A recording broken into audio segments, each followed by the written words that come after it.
Hello everyone, welcome to my channel. और मैं हूं आपकी नीतू त्रिपाठी। तो नीतू त्रिपाठी व्लॉग्स में आपका फिर से अभिनंदन है, स्वागत है। कैसे हो दोस्तों? आशा करती हूँ आप बहुत अच्छी तरीके से होंगे, स्वस्थ होंगे, मस्त होंगे, व्यस्त होंगे। तो फ्रेंड्स, मॉर्निंग हो चुकी है और मॉर्निंग से ही मम्मी लग चुकी हैं अपने काम पर। तो फ्रेंड्स, अब दिवाली स्टार्ट हो चुकी है, दिवाली आने वाली है। तो उससे पहले हमें प्री प्रिपरेशन कर लेना चाहिए, जैसे डेकोरेशन है, मिठाई है, और मतलब इसी चीज़ों में, काम में हम व्यस्त रहते हैं और बड़ी उत्सुकता से हम अपने काम को करते रहते हैं। तो आज है अंश का स्कूल, तो मतलब ये धनतेरस के ही दिन का है। तो थोड़ा इधर से उधर मैंने ऐड कर लिया है, क्योंकि प्रॉपर में इस वीडियो में आपको व्यंजन बनाना और डेकोरेशन करना मैं आपको शेयर करूंगी। तो आज बना रहे हैं लौकी की बर्फ़ी, जो मम्मी अपने हाथों से बहुत अच्छी तरीके से बनाती हैं और 1 बाय 1 बनाती हैं, जो मैं आपके साथ शेयर कर रही हूँ। तो फ्रेंड्स, हमने यहाँ लौकी को छील लिया है और छीलने के बाद उसको अच्छी तरीके से कद्दूकस करना है। जो कद्दूकस वाली मशीन आती है, छीलनी आती है, तो वो आप उसको इस्तेमाल कर सकते हैं। और कद्दूकस करने के बाद उसको 3 से 4 बार लौकी को धोना है। और जैसे इसका जो पानी है, आप अच्छे पानी से धोते हैं तो इसको दूसरे काम में यूज़ कर सकते हैं। तो इसमें थोड़ा सा खोवा, शक्कर और थोड़ी सी घी डालकर आप लौकी की बर्फ़ी बना सकते हैं। और यहाँ 1 से 2 घंटे के लिए हमने इसको रख दिया था, जिससे क्या है वो अच्छी तरीके से सेट हो जाए। और शक्कर डालना होती है, क्योंकि चाशनी हमें एक लेयर वाली, मतलब एक तार वाली बनानी होती है। इसकी वजह से ये जो बर्फ़ी है वो सेट हो जाती है। और यहाँ देखिए, सेट होने के बाद अब उसको हम 2 तरीके से या एक तरीके से, जिस तरीके से आपको शेप चाहिए तो उसमें कटिंग कर सकते हैं। तो यहाँ स्क्वायर में, और जो पारे होते हैं ना डायमंड वाले, तो वो उसके हिसाब से आप उसका शेप दे सकते हैं। और लंबे लंबे में देना चाहें तो लंबे में भी दे सकते हैं। तो आशा करती हूँ आपको ये बर्फ़ी का जो रूटिंग है और जो स्टेप है पसंद आई होगी। तो मेरे चैनल पे जो नए हैं तो प्लीज़ मेरे चैनल को सब्सक्राइब कीजिएगा, लाइक कीजिएगा। तो एक जो मिठाई है वो बन चुकी है और आप मुझे कमेंट करके ज़रूर बताइएगा कि कैसी लगी है। तो यहाँ इसको पीसेस को निकाल के हम इसको स्टोर कर लेंगे। अब ये शाम के टाइम पर हमने दूसरी मिठाई बनाई है, जो वर्ल्ड फेमस होती है, जो गुलाब जामुन। हर फेस्टिवल पे गुलाब जामुन बनाना बहुत ज़रूरी होता है हमारे लिए, और क्योंकि बच्चों को बहुत पसंद है, तो जो घर में सभी को पसंद होता है। और जो जैसे मेहमान आते हैं तो ज़्यादातर क्या पसंद करते हैं, तो उसके हिसाब से ही हम मिठाइयाँ बनाते हैं। तो आज गुलाब जामुन बना रहे हैं मम्मी और हम। मम्मी ने बना लिया था, जो उसका बैटर है वो तैयार कर लिया था, उसका आटा गूंद लिया था। और ये जो है रेडीमेड है, खोवा वाले गुलाब जामुन नहीं है, जो गिट्स के आते हैं ना, वही वाला पैकेट है। जो 2 किलो पैकेट मंगाया था, 2 मंगाए थे हमने, तो उसी को गूंद लिया है और दूसरी तरफ चाशनी रख दी है। तो कुछ एक पैकेट में आपको 45 के करीब गुलाब जामुन बन जाते हैं। तो कुछ दोनों को मिलाकर 125 के करीब बने थे, मतलब 50 के करीब बन गए थे, ज़्यादा ही हो गया था। तो जैसे साइज़ होगी उसके हिसाब से आप गुलाब जामुन बना सकते हैं।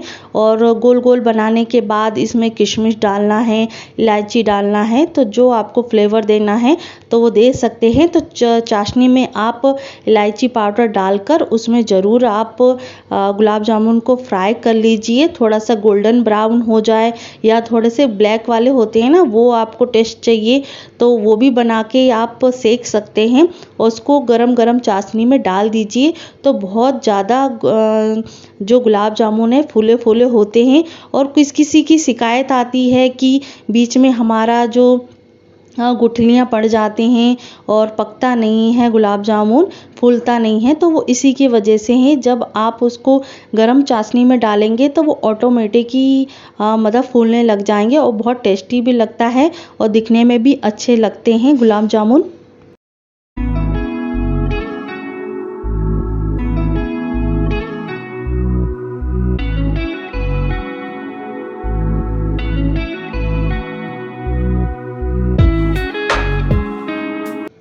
फ्रेंड्स अब हो चुका है दूसरा दिन, मतलब संडे का है, और ये मॉर्निंग वाला रूटीन है जो हर लेडीज़ के लिए, हर घर की लक्ष्मी के लिए बहुत ज़्यादा बिजी शेड्यूल हो जाता है, क्योंकि इसमें मतलब पूरे दिन लगना होता है और छोटी छोटी चीज़ें हैं, और ऐसा लगता है कि हम अपने घर को कितनी अच्छी तरीके से सजा सकते हैं। मतलब चारों तरफ से दिमाग चलता रहता है, तो खाना भी बनाना रहता है, क्योंकि रात के टाइम पर मटर पनीर बनाने का हम सोच रहे हैं, और या मटर पनीर है या छोले की सब्ज़ी है, यही चीज़ रहती है ज़्यादातर पक्का खाना बनाने के लिए। और खीर है, कचौड़ी है और पूड़ी है, ये बनेगी। और इसीलिए मॉर्निंग में हमने एक ही सब्ज़ी बनाई है, जो है बैंगन की सब्ज़ी। और आप सोचते होंगे कि इनके घर में बैंगन की सब्ज़ी कितनी बनती है, क्योंकि हर किसी को बैंगन की सब्ज़ी अच्छी लगती है, घर में ही सबको अच्छी लगती है, क्योंकि साथ में चावल भी बन जाते हैं ना, इसके वजह से। और रोटी थोड़ी सी ही बनानी पड़ती है, और चार के हिसाब से रोटियां सेकनी होती है, और चावल खाते हैं, क्योंकि बच्चे भी खाते हैं, तो इसलिए हमें बनाना पड़ता है चावल। और बैंगन की सब्ज़ी बच्चों को भी पसंद है, बड़ों को भी पसंद है।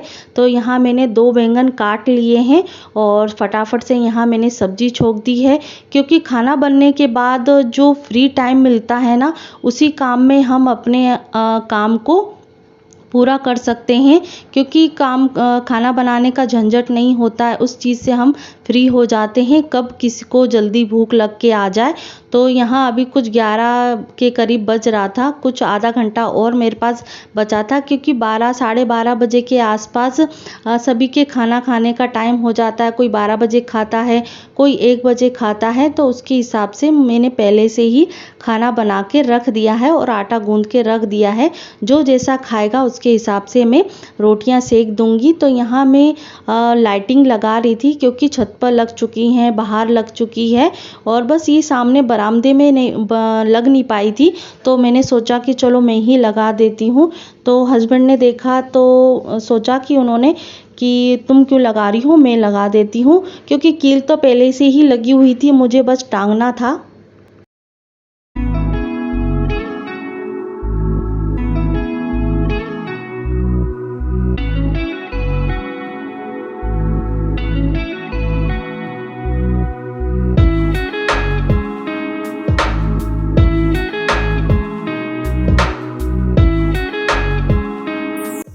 तो फ्रेंड्स लाइट लगाने के बाद ये जो बाहर का मेन डोर है, तो उसे भी हमें डेकोरेशन करना पड़ता है। और कोई है कि 3 से 4 दिन पहले डेकोरेट कर लेता है, और मुझे उस तरीके से ही टाइम मिलता है कि 1 दिन पहले या उसी दिन मैं कर पाती हूँ। और बस यही है कि थोड़ा सा एक्साइटमेंट रहता है कि दिवाली आएगी, हम अपने घर को पूरी डेकोरेशन करेंगे, दियों से सजाएंगे। तो आज बस जो मेन डोर है हमें सजाना है, और ये पिछले साल की ही मेन डोर की ये डेकोरेशन आइडिया है, और जो सिंपल है, बेसिक है। कभी ना फूलों की माला से सजा दिया जाता है, कोई तोरण से सजा देता है। तो ये जो तोरण है वो पिछले साल के ही हैं, और ये तो काफ़ी पहले के ही मतलब चलती आ रही है। बस इसको वॉश कर लेते हैं और इजीली सालों साल तक ये तोरण चलती रहती है। और शॉपिंग में आपको मैं भी दिखाऊंगी कि किस तरीके से मैं क्या क्या सामान लेके आई हूँ। कुछ सामान पेंडिंग भी पड़ा है, और जो सामान जो सामने दिखेगा वो मैं आपके साथ शेयर भी करती जाऊंगी। और अब ये है कि यहाँ हमारी माता रानी लक्ष्मी जी की पूजा होगी, और इसकी वजह से मुझे यहाँ वैसे पिछले साल तो मैंने ज़्यादा डेकोरेट नहीं किया था, पर इस साल मंदिर को भी मैं डेकोरेट करूँगी, क्योंकि मंदिर ही इतना अच्छा डेकोरेट है, तो मतलब ज़्यादा डेकोरेट करने की ज़रूरत नहीं पड़ती है। पर ये जो सामने आप दीवार देख रहे हो, तो ये थोड़ी सी प्लेन खाली सी दिखती है। तो फिर मैंने सोचा कि इसके लिए भी मुझे कुछ अरेंजमेंट करना पड़ेगा। तो फिर मैं स्कूल गई थी, तो फिर वहाँ से बहुत सारी शॉप मिलती हैं, तो मैं वहीं से ये लेके आई हूँ, जो इसको तोरण भी बोल सकते हैं, लटकन बोल सकते हैं, जो दीवार को थोड़ा सा डेकोरेट करने में आइडिया मिलेगा। और डेकोरेशन आइडिया तो बहुत सारे हैं, पर जो मतलब पिछले साल की भी तोरण है, लेसेस हैं, उसी से मैं अपनी दीवार को डेकोरेट करूँगी। और ये इस साल ये भी लेके आए हैं, मतलब पहली बार लेके आए थे, क्योंकि पहले बहुत चलते थे ना ये चिपकाने वाले। तो सोच रहे थे कि इसको बिल्कुल मंदिर के सामने ही लगाएं कि थोड़े से मेन डोर पर लगाएं। तो सोचा कि चलो मंदिर में ही हम ये सेंटर में लगा देते हैं। तो इसमें एक स्टिकर भी आता है जिससे बिल्कुल सिंपल तरीके से चिपक जाता है और इजीली चिपक जाता है। इसमें मेहनत करने की ज़रूरत नहीं पड़ती है। ऐसे ही लक्ष्मी जी के पैर हैं, सात्विक है और शुभ लाभ हैं, ये भी स्टिकर वाले आते हैं। तो जितना कम है डेकोरेट करने के लिए।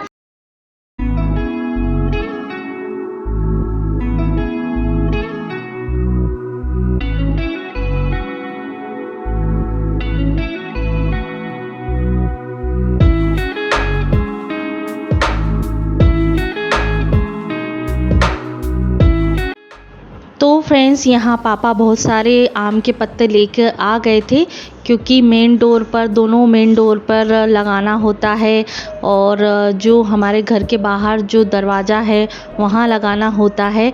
क्योंकि जो प्राकृतिक चीज़ होती हैं तो उससे हम डेकोरेट करेंगे ना, तो महालक्ष्मी जी ज़रूर हमारे घर में आएंगी। मेन चीज़ पर्पस ये होता है कि हमारे घर को, अपने घर को साफ़ सुथरा रखें, सजावट से भर दें, दीपदान कीजिए। और यही सब चीज़ें होती हैं। मतलब दिवाली के टाइम पर हमें सब मतलब विधि विधान से चीज़ें करनी होती है, तभी महालक्ष्मी जी हमारे घर में विराजमान होती हैं। और यहाँ जो पत्ते हैं वो सिंपल तरीके से लगा दूंगी। जो तोरण की जो डोर आती ना, रोली धागा आता है, उसी से मैं इसको बांध कर मैं उसको तोरण बनाऊंगी। और सिंपल तरीका होता है। और देखिए यहाँ इतनी जल्दी फटाफट से ये तोरण बन जाता है। बीच में बस थोड़ा सा छेद करना होता है और उसकी डंडी को फंसाना होता है। बिल्कुल 2 मिनट में ही बन जाता है। ज़्यादा मतलब टाइम मतलब सेविंग होती है इससे। और एक कोई गांठ बांध कर भी बनाता है, वो भी मैंने बनाया था। जैसे आपको कम स्पेस में ज़्यादा अच्छा बनाना है तो उस चीज़ को आप कर सकते हैं, पर उसमें थोड़ा सा टाइम लगता है। बीच बीच में फूल लगा दीजिए। और ये बेडशीट भी लेके आए हैं, जैसे 4 से 5 बेडशीट है, जिसके साथ में पिलो सेट भी साथ में आया है। और ये डबल बेड से भी बड़ा ये शीट है। और ये कलर किस तरीके का है, थोड़ा सा क्रीम कलर का है। और इसमें ना हार्ड शेप बना हुआ है, बीच बीच में थोड़ा येलो, ग्रीन और थोड़ा सा स्काई ब्लू, वो वाले लेके आए हैं। और एक ही सिंगल बेड वाला, एक डबल बेड वाला और 2-3 बेडशीट और भी हैं जो शॉपिंग में हैं। वो मैं अलग से वीडियो नहीं बना पाई हूँ। तो सोचा कि जब मैं मेकओवर करूँगी रूम का या घर का, तो तभी मैं आपके साथ शेयर कर दूँगी। और अभी शाम का टाइम हो गया था, क्योंकि हमें दिवाली के लिए रंगोली भी बनाना है। क्योंकि सोच रही थी कि मैं 3 से 4 बजे के आसपास में बना लूँ, क्योंकि हम डेकोरेशन में लगे हुए थे तो उसमें हमें टाइम नहीं मिला। तो यहाँ मैंने स्टार्ट कर दी है। कुछ 6 बजे के बाद से ही मैंने स्टार्ट कर दी थी रंगोली। और क्योंकि मेन डोर पर रंगोली बनाना बहुत ज़रूरी होता है और घर को सजाना बहुत ज़रूरी रहता है महालक्ष्मी जी को, अगर आप घर में बुलाना चाहते हैं तो। और आशा करती हूँ आपको ये व्लॉग अच्छा लगा होगा और डेकोरेशन आइडिया अच्छा लगा होगा, मिठाइयाँ अच्छी लगी होंगी। तो कुछ पकवान और भी बनाए हैं, वो भी आगे जाके मैं आपके साथ शेयर करूँगी। तो देखिए मेरे साथ बच्चों ने भी इस चीज़ के लिए, रंगोली के लिए पार्टिसिपेट किया है। और वो मेरी कॉपी कर रहा है अंश, और अंश की कॉपी कर रहा है देवांश। तो अगले वीडियो में मिलते हैं नए वीडियो के साथ में। और कैसा लगा तो वो भी मुझे कमेंट्स करके बताइएगा। और आप भी अपनी तैयारी में लगी रहिएगा। अगले वीडियो में मिलते हैं। अपना ध्यान रखिएगा।